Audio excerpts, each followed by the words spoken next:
Merci, Monsieur le Président, d'avoir répondu favorablement à notre proposition d'organiser cet échange. Puis merci à vous, Madame la Directrice Générale, et à l'ensemble de votre équipe. Alors, je rappelle les conditions du débat pour qu'on soit bien clair. Vous êtes prêté à cet exercice. Pardon, Madame Brulin. Je rappelle qu'il a été convenu entre les groupes politiques 12 minutes de temps de parole global, avec la possibilité pour les groupes d'avoir plusieurs intervenants s'ils le souhaitent. Donc, chez vous, vous êtes toute seule à faire le... Très bien. Je vais essayer de me tenir. Monsieur Moïse me dit derrière que c'est comme ça. Voire même moins. Alors, 12 minutes pour Mme Brulin. Rapidement, je voudrais revenir sur le contexte dans lequel intervient le PRS que vous nous avez présenté à l'instant. Un contexte de doute et même de colère, on l'a entendu tout à l'heure, avec notamment des acteurs de santé qui sont confrontés, je dirais, de l'aide-soignante aux médecins à ce qu'ils appellent eux-mêmes des conflits de valeurs, parce qu'ils se retrouvent dans des situations extrêmement complexes pour exercer leur métier, avec des hôpitaux contraints à des regroupements dans des vastes GHT, avec une tarification à l'activité qui, à mes yeux, a contribué à accentuer un certain nombre de déficits, au point que la ministre elle-même aujourd'hui envisage de revoir le financement hospitalier, de ne plus le cantonner à cette T2A qui est extrêmement perverse dans nombre de domaines, des déficits malgré l'engagement et je dirais le dévouement des personnels de santé qui diminuent dans bon nombre d'endroits. Et puis pour les familles, une augmentation récemment décidée du forfait hospitalier qui va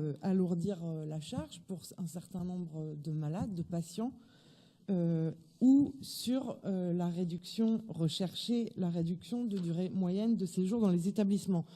Rapidement aussi soulever la situation des EHPAD, dont on entend régulièrement aujourd'hui aussi la colère, avec des personnels en nombre insuffisant, victimes aussi de manque de personnel, et je pense notamment à la réduction des emplois aidés qui a été décidée cet été, qui les impacte très lourdement, des EHPAD qui, suite aux différentes mesures ces dernières années, qui ont plutôt aidé nos anciens à être accompagnés à domicile, ce qui est une très bonne chose, mais qui du coup, EHPAD doivent accueillir des personnes qui sont encore plus âgées et encore moins autonomes. Et puis la démographie médicale, vous l'avez évoqué, qui continue de se dégrader, qui continue de se dégrader en raison de choix passés, qui sont très longs à corriger compte tenu du temps de formation, notamment des médecins, et puis peut-être aussi des limites d'une organisation essentiellement basée sur l'exercice libéral, notamment pour ce qui concerne le premier recours. Enfin, parce qu'on les oublie trop souvent, je voudrais évoquer la situation des acteurs de la prévention et de la promotion de la santé qui se considèrent et qui sont souvent les parents pauvres, et plus encore lorsque l'attention des uns et des autres est focalisée sur le système de soins, comme c'est le cas en ce moment, avec une question très précise. Tout ça dans un contexte normand que vous avez rappelé tant vous, Monsieur le Président, que vous, Madame la Directrice Générale. Je ne reviens pas sur le panorama que vous avez fait, qui est malheureusement très juste, mais j'insisterai sur le fait qu'on a une population qui est aussi plus défavorisée sur le plan social, et chacun sait que ça compte aussi beaucoup dans le développement des inégalités. Alors tout de suite, je vais en venir au zonage, et je pense que je ne serai pas la seule à le faire, parce que nous avons effectivement de gros doutes sur la pertinence de ce zonage, même si j'étais très attentive à vos explications. J'ai bien noté que tout ce zonage ne vous incombait pas, mais l'accessibilité potentielle localisée, formule qui me laisse dubitative, ne le rend pas plus compréhensible, et je dirais ne le rend pas plus compréhensible aux yeux des habitants. Et je voudrais dire avec un peu de gravité que ce zonage est vécu comme une profonde injustice dans un certain nombre de territoires, que ça se cumule avec un recul de nombre de services publics, et que ça contribue et accentue le phénomène de relégation, de sentiment d'abandon d'un certain nombre de nos concitoyens, et que nous devons tous y être extrêmement vigilants. Alors, quelques exemples, et évidemment qui sont de pur parti pris, vous m'en excusez, mais je voudrais citer le territoire de vie et de santé de Bolbec, qui n'est pas retenu dans les zones d'intervention prioritaire, alors qu'il ne compte que 12 médecins généralistes, dont 4 qui cesseront leur activité sous 4 ans pour un plus de 26 500 habitants, un territoire voisin auquel je ne veux évidemment aucun mal, bien au contraire, compte lui 16 généralistes pour le même nombre d'habitants. Je dirais chercher l'erreur, et j'ai beau réfléchir à cet indicateur APL, je ne me l'explique pas plus. Je voudrais aussi évoquer le territoire de Fécamp, qui était reconnu déficitaire dans le précédent zonage, qui comptait alors, même si les territoires étaient identifiés de manière différente, 32 équivalents temps plein en médecins généralistes, qui aujourd'hui n'en comptent qu'un peu plus de 25, et là 11 départs sont prévus sur 3 ans. Alors j'ai ici une pétition que je vais me permettre de vous remettre. La proximité va m'aider, qui a été signée par plus de 5634 habitants de la région fécampoise, ce qui en fait, à ma connaissance, la pétition la plus importante de ce territoire, ce qui en dit long sur l'exigence des habitants. Elle demande évidemment que le classement du territoire de vie et de santé de Fécamp soit revu. Ces classements contribuent à priver certains territoires d'aide, même si vous avez rappelé que certaines étaient possibles. Alors, pour notre part, on n'a jamais considéré que l'accompagnement financier était l'alpha et l'oméga de la lutte contre la désertification médicale, bien évidemment. Et nous considérons d'ailleurs que ça doit s'accompagner de garanties de la part des professionnels de santé. Mais je crois que dans ces zonages, il faudrait ajouter une dimension, c'est l'organisation des COM-COM ou des COM d'agglo, parce que ce sont souvent et quasi toujours elles qui portent des projets de pôles de santé libéraux ambulatoires ou de centres de santé, qu'on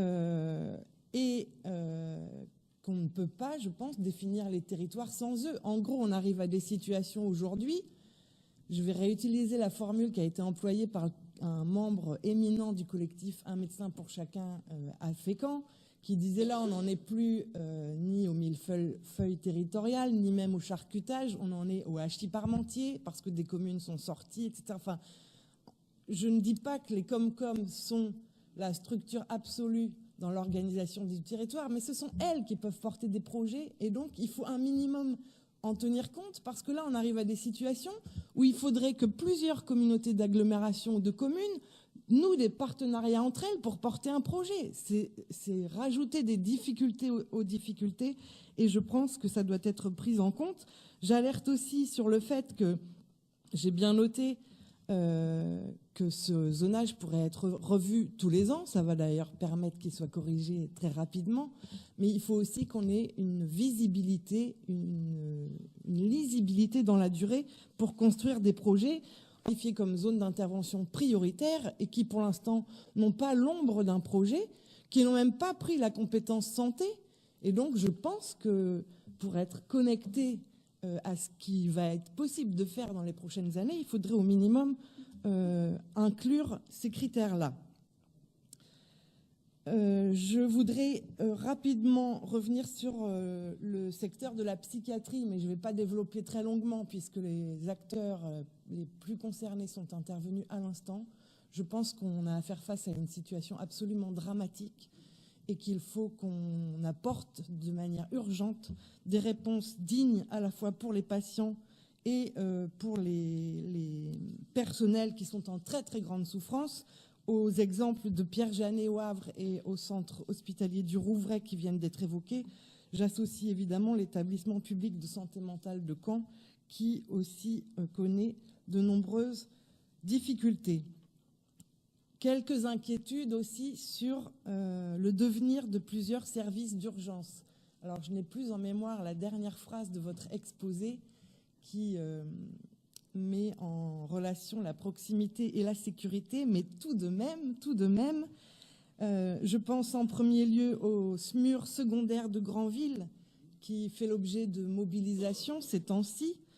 Sa disparition a été, je pense, envisagée à plusieurs reprises, et je crois que c'est le tribunal administratif qui l'a repoussé et la disparition de ce SMUR secondaire constituerait une perte de chance importante pour les patients dans un département qui a quand même une configuration géographique particulière qu'on ne peut ignorer, et dans un département aussi qui manque cruellement de plateaux techniques, et je pense notamment à un plateau de coronarographie dont il faudrait rapidement examiner la nécessité de l'implanter. Je pense aussi évidemment au SMUR du CHU de Rouen, qui est menacé de perdre une équipe dans le cadre des 80 postes équivalents temps plein qui sont menacés d'être supprimés ici. Le président de la République a lui-même pu constater la semaine dernière combien cette situation soulevait la colère des personnels. Mais plus globalement, il m'a semblé relever dans le schéma de santé que 14 établissements comportant des services d'urgence ou un SMUR en Normandie étaient jugés comme ayant une faible activité et que vous envisagiez de les réorganiser en ne conservant, je cite, que dans la mesure du possible, la couverture d'accès à moins de 30 minutes. Je pense qu'il faut aller au-delà dans la mesure du possible. Il en va évidemment de la sécurité de nos concitoyens. Et puis j'aurais peut-être un point de vue un peu plus nuancé sur les centres de santé, de soins non programmés que vous avez évoqués. C'est une piste et une solution qui a toute sa pertinence parce qu'en effet, on sait que les urgences sont parfois engorgées par des situations qui pourraient relever de ces centres.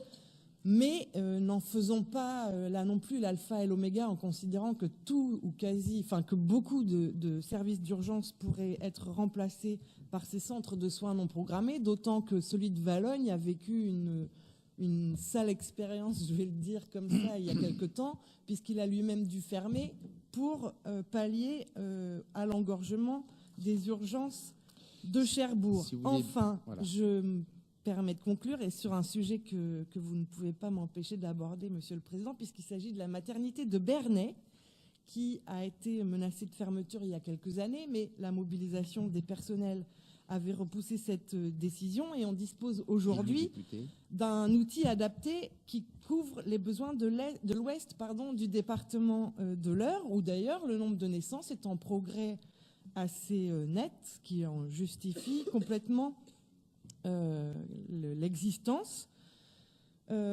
Suite au rapport qui a été établi par la Haute Autorité de Santé qui pointe des failles et des fragilités, vous avez demandé qu'un travail soit fait, un travail qui, je crois, est y compris accompagné par vos propres services. Or, en même temps que ce travail est initié, on annonce la fermeture. C'est évidemment inacceptable.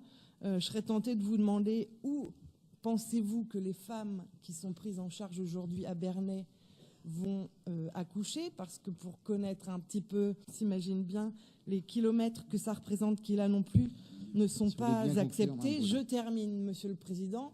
Vous avez indiqué tout à l'heure au personnel qu'il fallait s'adresser, parce que je pense que tout, et ça n'est pas vous faire offense, Madame la Directrice, ne relève pas de l'ARS, mais aussi d'arbitrage ministériel. Vous avez tout à l'heure suggéré que les personnels s'adressent au ministère. Moi, je vous réitère la proposition que nous avions faite en début de mandat, que vous conduisiez une délégation représentative de l'ensemble des forces qui composent notre Assemblée, y compris, pourquoi pas, de personnel de santé, pour qu'on aille défendre l'idée d'un plan de rattrapage de la Normandie auprès de la ministre. Merci de votre attention.